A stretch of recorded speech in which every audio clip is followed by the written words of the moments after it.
샬롬. 걸리버 여행기 17번째 제9장.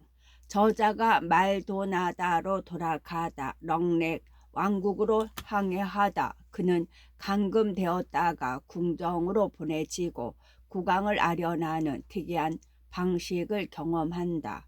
국왕이 신하에게 엄청난 자비를 베풀다.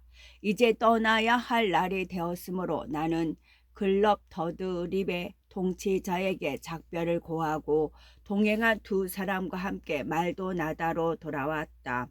그 항구에서 럭렉으로 가는 배가 준비되는 데는 2주가 걸렸다. 출항하는 날 여행을 함께했던 두 신사와 다른 이들 몇 명이 참으로 관대하고 친절하게 식량도 마련해주고 배웅하러 배까지 나와줬다. 이번 항해엔 한 달이 걸렸다. 배는 한 번 맹렬한 폭풍을 만났고 무역풍을 타기 위해 서쪽으로 방향을 들어서 그 바람의 힘으로 300km 이상을 나아갔다. 1708년 4월 21일이 되자 우리는 넉렉의 남동쪽 끝에 있는 항구 도시인 클루맹릭의 강을 타고 올라갔다. 이어 도시에서 5km도 되지 않는 곳에 닻을 내리고 수로 안내인을 보내달라는 신호를 보냈다. 30분도 채 되지 않아 두 사람이 배에 올랐고 그들의 안내를 받아 바닷길에 있는 무척 위험한 여울과 암초 사이를 지나서 커다란 정박지로 들어갔다. 이곳은 도시 성벽에서 200m도 안 되는 거리였지만 안전하게 머무를 수 있을 정도로 넓었다. 나쁜 마음을 품었는지 아니면 단순히 부주의해서 그랬는지는 모르겠지만 선원 중 몇 사람이 수로 안내인들에게 내가 이방인이며 많은 곳을 여행한 사람이라는 걸 알려줬고, 이런 이야기를 듣게 된 세관원은 내가 상륙하자 나를 무척 엄격하게 조사했다. 이 세관원은 발리바비어로 나를 신문했다. 많은 교역이 이루어지기 때문인지 발리바비 말은 이 도시에서 전반적으로 널리 사용되었고 특히 선원이나 세관원은 이에 더욱 능통했다. 나는 세관원에게 자초 지정을 짧게 설명하고 최대한 이치에 맞고 앞뒤 모순이 없게 내 이야기를 들려주었다. 하지만 나는 국적을 숨길 필요가 있다고 생각했고 그에 맞춰 네덜라인이라고 둘러댔다. 왜냐하면 나는 일본에 가는 게 목적이었는데 그곳에 입국할 수 있는 유럽인은 오로지 네덜란드인 뿐이라는 걸 알고 있었기 때문이다.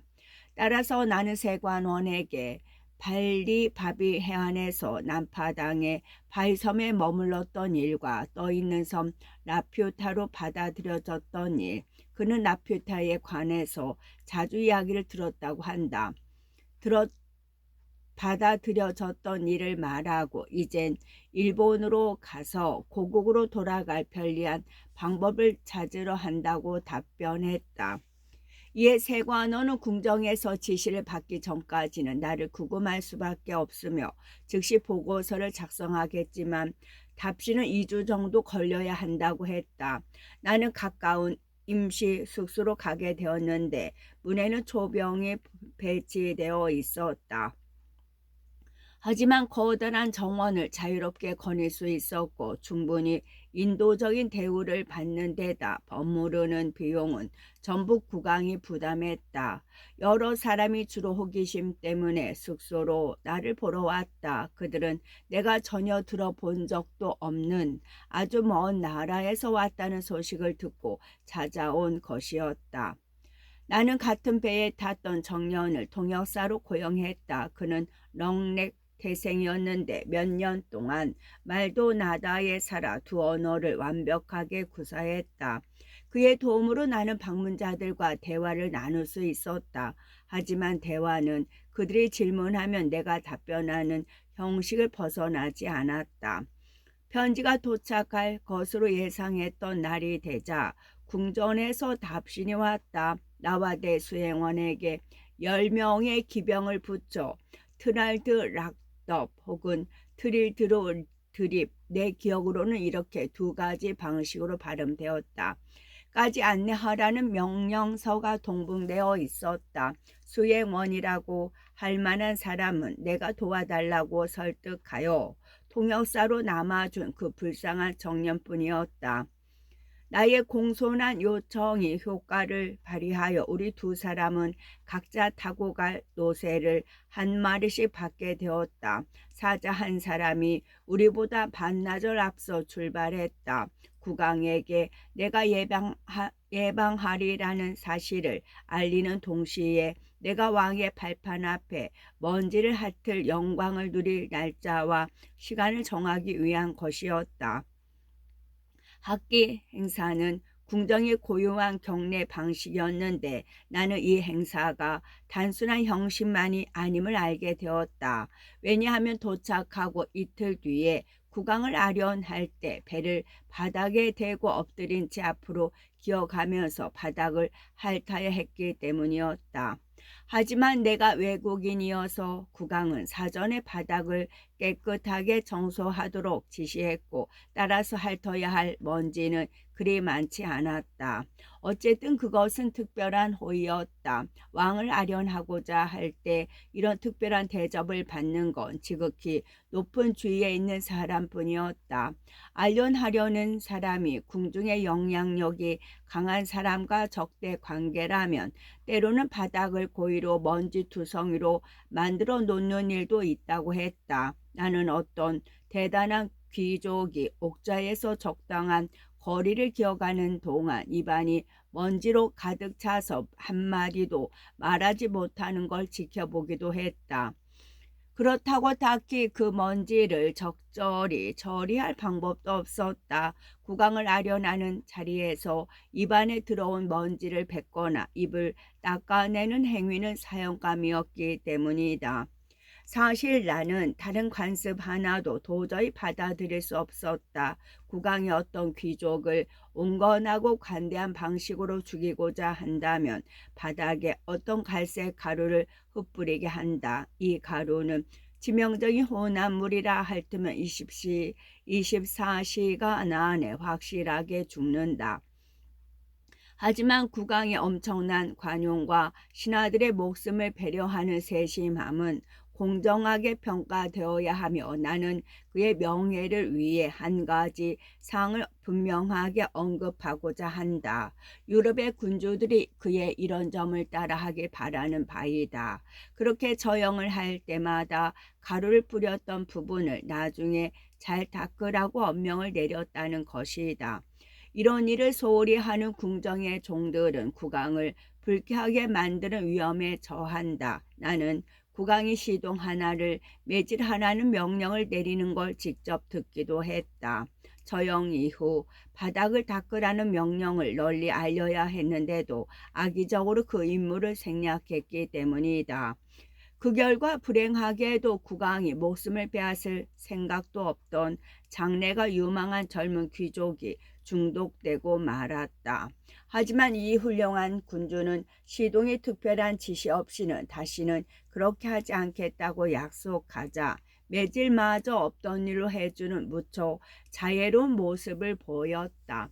이제 여담은 그만하도록 하자. 나는 옥자에서 4미터도 채 되지 않는 거리를 기어갔고 무릎을 대고 서서히 몸을 일으킨 다음에 이마로 바닥을 7번 찧었다. 그리고 전날 밤에 배운 대로 다음과 같이 말했다. 익플링 글로프스톱스쿠세름 블리옵 물라쉴라트 주인 투노드 발쿠쿠프 슬리오파트 그룹두룹 아슈트.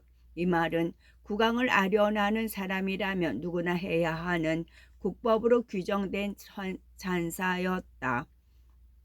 뜻을 풀이하자면 거룩한 폐하께서 태양보다 11달 보름을 더 오래 사시옵소서 정도여 되었다. 이에 왕은 뭔가 대답을 들려주었으나 나는 알아듣지 못했고 지시받은 바에 따라 이렇게 대답했다. 플루투 드린 알렉리 드올둠 프라스트라드 미르풀루시. 이 말은 적절하게 해석한다면 내 혀는 내 친구의 혀에 있습니다 정도이다. 이 말은 결국 통역사를 데려오면 좋겠다는 뜻이었다. 이에 내가 말한 그 청년이 아련실에 들어왔고 나는 1시간 넘게 국왕이 묻는 말에 충분히 답변할 수 있었다. 나는 발리바비어로 말했고 통역사는 내 말을 렁네어로 전달했다. 국왕은 내 이야기에 무척 즐거워했고 블리프 마르크룹, 그러니까 우리로 따지면 신용장에게 나와 통역사가 머무를 숙소를 궁전 내에 마련하고 매일 내가 먹을 식사를 준비하라고 지시했다. 또한 그는 일상생활에서 쓰라고 금화 같은 커다란 주머니까지 하사했다. 나는 국왕의 뜻에 온전히 따라 이 나라에서 석 달을 머물렀다. 그는 내게 대단한 호의를 보였고 무척 명예로운 고위직을 제안하기도 했다. 하지만 나는 영국으로 돌아가 아내와 가족과 함께 여생을 보내는 게 신중하고도 올바른 일이자 도리라고 생각했다. 제10장 저자가 렁네인들을 칭찬하다. 스트롤드 부럭에 관한 자세한 설명을 듣다. 해당 주제에 관해 몇몇 저명 인사와 많은 대화를 나누다. 렁네인들은 정중하고 너그러웠다. 비록 모든 동양 국가 특유의 오만함이 어느 정도 있긴 했지만 그래도 이방인들에게 정중하게 대했으며 특히 궁정의 호의를 받는 사람에겐 더욱 관대했다. 나는 상류사회 인사를 많이 알게 되었는데 통역사와 늘 함께 있었기에 대화에는 별 어려움이 없었다. 어느 날 무척 훌륭한 사람들과 어울리던 중에 신분 높은 한 사람이 내게 스트럴드 브록, 즉 죽지 않는 자를 본 적이 있냐고 물었다. 나는 없다고 대답하며 반드시 죽을 수밖에 없는 인간을 그런 명칭으로 부르는 이유가 무엇인지 설명해 달라고 했다. 그러자 그는 내게 아주 드물지만 때로 왼쪽 눈썹 바로 이 이마 부분에 붉고 둥근 점이 있는 아이가 태어나는데 그 점은 틀림없는 불사의 표시라고 했다. 그가 말한 점은 3펜스 은하 크기 정도이지만 시간이 흐름에 따라 점점 커지고 색깔도 변한다. 12살이 되면 초록색으로 변하고 25살이 되면 짙은 파란색으로 바뀐다. 45살이 되면 색은 칠흑처럼 변하고 크기도 일실링 동전처럼 커진다. 하지만 그 단계에 이르면 더는 변화가 없다. 그는 스트럴드 브럭은 아주 드물게 태어나기에 남녀를 가리지 않고 왕국을 통틀어 그 숫자가 1100명이 넘지 않는다고 했다. 수도만 따지면 50명 정도 있을 것 같은데 가장 최근에 태어난 이는 3년 전에 태어난 여자아이였다. 이어 그는 스트럴드 브럭의 탄생이 어떤 가문만의 고유한 특성이 아니라 순전히 우연의 결과라고 부연 설명했다. 그러나 그들의 자식은 다른 사람들처럼 똑같이 언젠가는 죽는다는 것이었다. 나는 이 이야기를 듣고 이루 말할 수 없는 기쁨을 느꼈음을 솔직히 인정하는 바이다. 이야기를 들려준 사람은 내가 능숙하게 구사하는 발리바이비어를 알아듣는 사람이었다. 그래서인지 나는 참지 못하고 조금 과도하게 그런 감정을 드러냈고 황홀경에 빠져 이렇게 소리쳤다. 모든 아이가 불사의 몸이 될 기회를 지닌 행복한 나라여. 수많은 고대 미덕에 산 증거를 누리고 모든 과거의 지혜를 가르칠 스승을 둔 행복한 사람들이여. 하지만 무엇과도 비할 수 없이 가장 행복한 건 저 훌륭한 스트럴드 브럭들이다. 인간성에서 오는 보편적 재앙 없이 태어나서 죽음에 대한 끊임없는 걱정으로 중압감을 느끼지도 우울하지도 않은 자유롭고 해방된 정신을 가지고 있으니. 하지만 이렇게 감탄하던 중에 내가 그런 훌륭한 사람들을 궁정에서 단 한 명도 보지 못했다는 걸 알게 되었다. 누군가의 이마에 검은 점이 있었으면 워낙 두드러져 금방 보았을 것이다.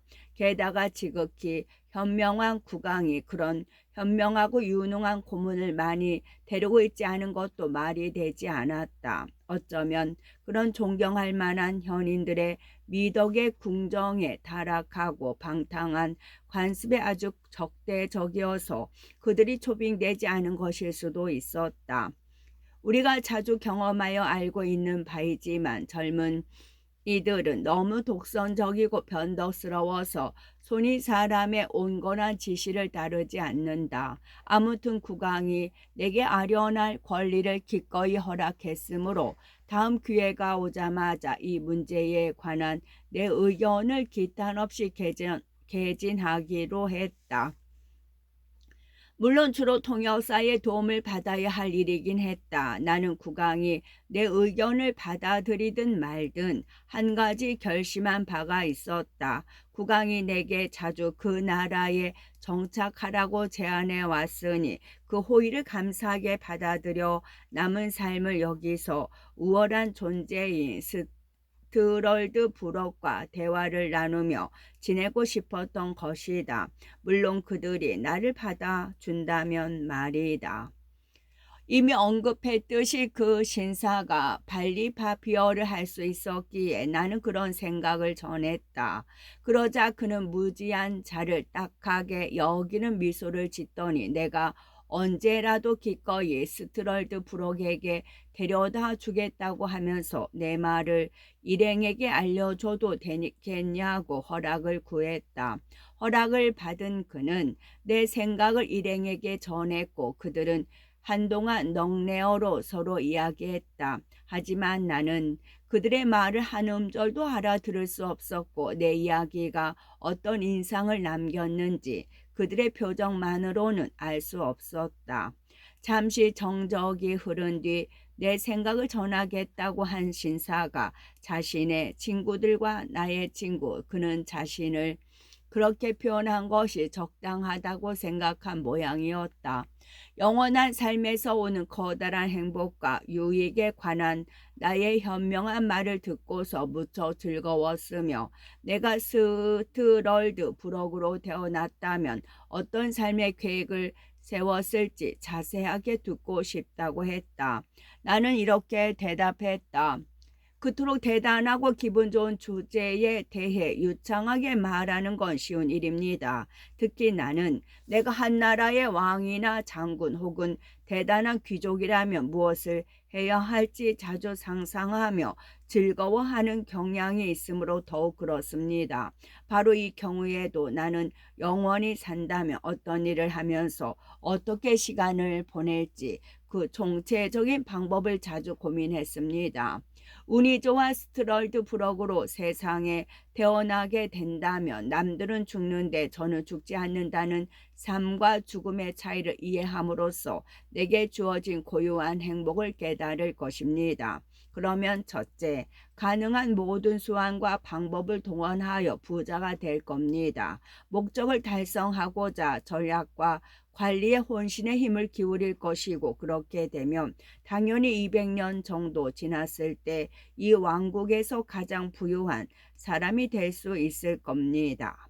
둘째, 아주 젊을 때부터 인문학과 과학을 배울 것이며 결국엔 다른 모든 사람보다 더 나은 학식을 갖출 겁니다.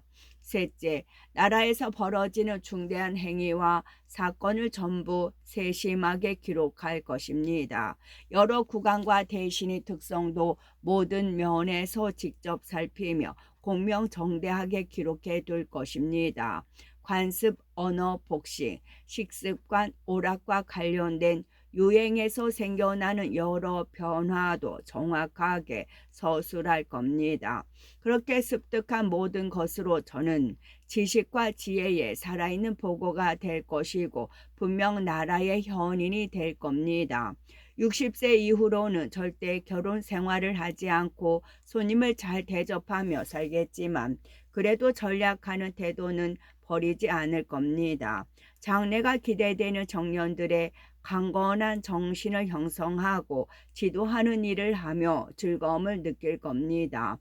청년들은 저만의 기억, 경험, 관찰 등으로부터 도움을 받아 공사 양면에서 미덕이 유용하다는 확신을 품게 될 겁니다. 이미 수많은 사례로 확증된 바이니까 그들도 잘 이해하겠지요. 하지만 늘 함께하고 싶은 친구는 나와 같은 불사의 몸을 지닌 형제로 엄선할 것입니다. 나는 그 중에서도 가장 오래 산 사람부터 동년배까지 12명을 고를 것입니다. 재산이 부족한 사람이 있다면 내 사유지 주위로 편안한 숙소를 제공하고 일부는 늘 식사에 초대할 겁니다. 물론 유한한 삶을 사는 사람 중에서도 가장 훌륭한 인물을 몇 사람 초대하여 함께 할 겁니다. 시간이 흐름이 저를 무디게 하여 그런 훌륭한 사람들을 잃게 되더라도 꺼리는 태도를 거의 아예 드러내지 않게 될 겁니다. 그 후순도 마찬가지로 대할 것이고요. 정원에 매년 페랭이 꽃과 튤립을 키우는 사람이 지난해에 시들어 없어진 꽃들을 아쉬워하지 않는 것과 같은 이치입니다.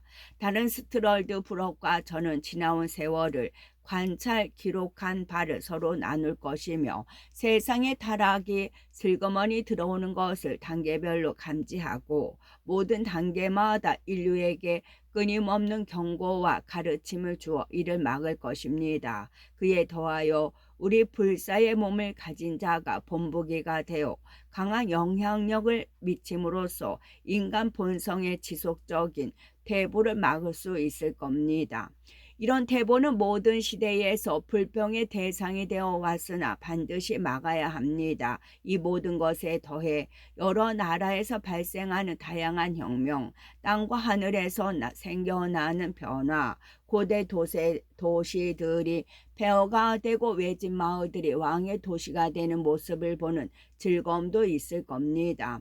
유명한 강들이 얕은 개울로 줄어들고 바다의 한쪽 해안이 마르면서 다른 쪽은 넘치는 광경도 볼 수 있을 겁니다. 아직 알려지지 않은 많은 나라도 발견할 겁니다. 야만인들이 가장 고상한 나라를 침공할 것이고 곡도로 야만스러운 자들이 문명이 될 겁니다. 경도 측정, 무한 동력, 장치, 만병통치약과 다른 많은 훌륭한 발명이 극도로 완벽해지는 모습을 보게 될 겁니다. 오래 살면서 우리가 천문학에서 예측했던 걸 확인할 수 있다면 그 발견이 얼마나 훌륭했는지 알게 되겠지요. 혜성이 움직이고 돌아오는 것, 태양, 달, 별이 보여주는 움직임의 변화를 관찰하면서 우리는 예측이 옳았는지 여부를 확인할 수 있을 겁니다. 나는 이것 이외에도 죽지 않는 삶과 현세의 행복을 누리려는 자연스러운 욕망이 가져다주는 다른 많은 화제들에 대해서도 언급했다. 내가 말을 마치자 그 이야기는 전처럼 요약되어 통역되었고 나머지 사람들은 자국어로 상당히 많은 이야기를 나누었다. 나를 비웃는 듯한 말도 없지는 않았다. 마침내 내 이야기를 전달한 그 신사는 다른 사람들이 내가 저지른 몇 가지 실수를 통역관을 통하여 바로잡고 싶어 한다는 말을 전했다. 그런 실수는 인간 본성의 보편적인 약점에서 나오므로 충분히 이해할 만한 것이라는 말도 했다. 이어 그는 이렇게 말했다. 스트럴드 브럭이라는 인종은 우리나라에만 있는 것으로 발리밥이나 일본에는 그런 사람이 없습니다. 저는 명예롭게도 국왕폐하께서 대사로 임명하셔서 두 나라를 다녀왔는데 그곳 주민들은 그게 정말 사실이냐며 제 말은 거의 믿지 않으려 했습니다. 당신도 제가 처음 그 사람들 이야기를 하자 놀라신 걸 보니 완전히 새롭고 또 믿기 힘든 일로 받아들이신 모양입니다. 앞서 말한 두 왕국에서 머무르는 동안 저는 많은 대화를 나눴는데 오래 사는 것이야말로 인류의 보편적인 욕구이자 바람이더군요. 한쪽 발이 무덤에 있는 사람은 누구든 최대한 힘을 주어 다른 발이 무덤으로 끌려 들어가지 않게 하려고 했습니다. 가장 나이가 많은 사람도 여전히 하루라도 더 살려는 희망을 품으며 죽음을 가장 심각한 해악으로 봅니다. 인간의 본능이 죽음을 물리치라고 늘 시키기라도 하는 것처럼 말입니다. 오로지 이 렁레 섬에서만 오래 살겠다는 욕구가 그리 간절하지 않습니다. 스트럴드 부록의 삶을 계속 받기 때문이죠. 말씀하신 삶의 계획은 불합리하고 부당한데 영구히 유지되는 젊음, 건강, 활력을 전제로 하기 때문입니다. 인간의 소망이 한없이 크기는 하지만 그 누구도 그런 소망이 성취 가능하리라고 생각할 정도로 어리석지는 않습니다. 부와 건강을 지닌 채 한창 젊을 때에 육신을 한다면 좋겠지요. 하지만 문제는 고령에 수반되는 일반적인 불이익을 감수하면서도 영생이 가능할 것인가 하는 것입니다. 이런 괴로운 상태로 불사의 몸이 되고자 소망하는 자는 거의 없겠지만 앞서 말한 두 왕국, 그러니까 발리바비와 일본에서 저는 모든 사람이 조금이라도 죽음을 뒤로 미루고 최대한 늦게 죽음과 마주하길 원하는 걸 봤습니다. 아주 큰 슬픔이나 고통을 겪은 경우가 아니라면 기꺼이 죽겠다고 하는 자에 관한 이야기는 거의 들어보지 못했습니다. 당신의 조국이나 여행하셨던 나라들에서 똑같은 현상을 보지 못하셨습니까? 이런 서론을 말한 후에 그는 렁렉의 스트럴드 부록에 관해 자세하게 설명해 줬다. 그들은 보통 30이 될 때까지 불사의 몸이 아닌 것처럼 행동합니다. 이후 그들은 점차 우울하고 낙담한 모습으로 변하고 80이 될 때까지 증상은 더 나빠집니다. 물론 이것은 그들이 직접 고백하여 알게 되었습니다. 그들은 한 세대에 2~3명 정도밖에 태어나지 않을 정도로 숫자가 너무 적어 일반적 결론을 도출하기 어렵기 때문입니다. 이 나라에서 아주 오래 살았다고 생각되는 나이인 80이 되면 그들은 다른 80살 노인에게서 드러나는 우둔함과 결점을 전부 보여줄 뿐만 아니라 절대 죽지 않는다는 끔찍한 전망 때문에 더 많은 결점을 보여줍니다. 그들은 독선적이고 역정을 잘 내고 탐욕스럽고 심술궂고 자만심이 강하고 수다스러울 뿐만 아니라 남들과 친분을 쌓지도 못하고 모든 자연적인 애정에 무관심합니다. 스트럴드 부록은 자식과 손자를 빼면 그 누구도 사랑하지 못합니다. 그들에게 팽배한 감정은 부러움과 공연한 욕심입니다. 그들은 주로 젊은이의 부도덕한 쾌락과 노인의 자연스러운 죽음을 질투하는 것 같습니다. 젊은이를 볼 때마다 그들은 자신들이 그런 쾌락을 느낄 모든 가능성에서 차단당했음을 알게 됩니다. 또 그들은 장례식을 볼 때마다 다른 사람이 자신들을 결코 다다를 수 없는 안식의 항구로 떠난 데 대해 한탄하고 푸념합니다. 그들은 청년일 때와 중년일 때 배우고 본 것 말고는 아무것도 기억하지 못하는데 그 기억마저도 아주 불완전합니다. 진실이나 어떤 사실에 관한 자세한 내용을 확인하고자 한다면 그들이 최선을 다해 기억해낸 것보다는 일반적인 구전에 의지하는 것이 더 안전합니다. 그들 중 가장 덜 비참한 사람이 있다면 망령이 들어 기억을 모조리 잃어버린 사람일 겁니다. 그런 사람들은 더 많은 동정과 지원을 받는데 그들에겐 다른 멀쩡한 스트럴드 브록에게서 나타나는 많은 나쁜 특성이 없기 때문입니다. 스트럴드 브록끼리 결혼한다면 두 사람 중 젊은 사람이 여든이 되자마자 국법에 따라 혼인 관계가 해제됩니다. 아무 잘못도 저지르지 않는데도 영원히 살게 된 사람에게 배우자가 불사의 몸이라는 부담으로 인해 고통이 배가 되어서는 안 되기 때문입니다. 따라서 국법으로 그런 합리적인 관용을 베풉니다. 80년을 살게 되면 그들은 국법상으로는 죽은 사람이 됩니다. 상속인들이 즉시 재산을 물려받고 그들은 생계를 유지할 적은 돈만 가질 수 있게 되죠. 가난한 자들은 국고에서 지원하여 돌봅니다. 그들은 여든 이후로는 신탁이나 수익과 관련된 일을 할 수 없으며 토지를 사들이거나 임대할 수 없고 만사나 형사 사건, 민사나 형사 사건은 물론 땅의 경계를 정하는 문제에서조차 증인이 될 수 없습니다. 아흔이 되면 머리카락과 이빨이 빠집니다. 그들은 맛을 구별할 수 없는 나이가 되었지만 식욕도 없으면서 음식이라면 뭐든지 먹고 마시려고 합니다. 앓고 있는 병도 좋아지거나 나빠지는 일 없이 계속됩니다. 사람들과 이야기하면서도 물건의 보편적 명칭이나 사람의 이름을 잊어버립니다. 심지어 가장 친한 친구나 친척들의 이름마저 기억하지 못합니다. 같은 이유로 그들은 책을 읽으면서 절대 즐거움을 느낄 수가 없습니다.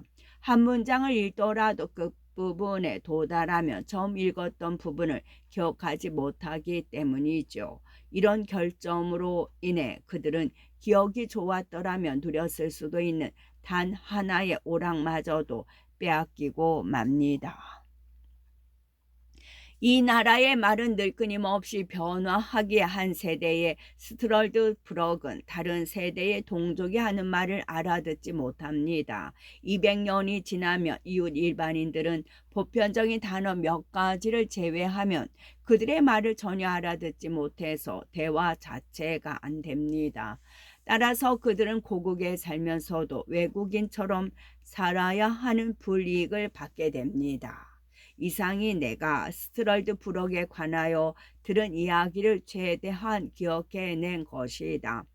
그때 이후 나는 대여섯 명의 서로 다른 나이에 죽지 않은 자들을 만났는데 가장 어린 사람은 200살을 넘지 않았다.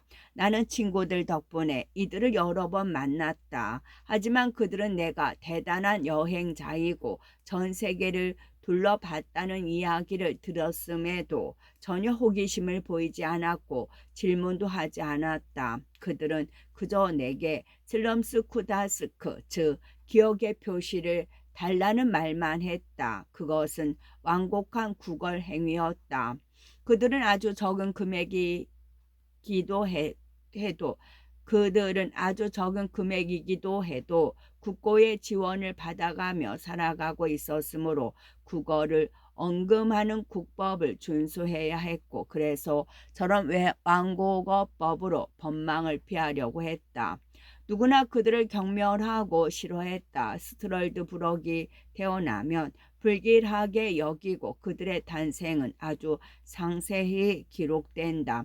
따라 소석을 찾아보면 그들의 나이를 알 수 있지만 기록의 보존 기한은 1000년을 넘지 않고 설사 보존되었다고 하더라도 시간의 풍화 작용이나 사회의 소요 사태 때문에 사라져 버린다. 그들의 나이가 몇 살인지 계산하는 일반적인 방법은 기억나는 왕이나 위인이 누군지 묻고 역사서를 참고하는 것이다. 그들이 기억하는 마지막 군주는 분명 그들이 여든이 되기 전에 즉위했을 것이기 때문이다.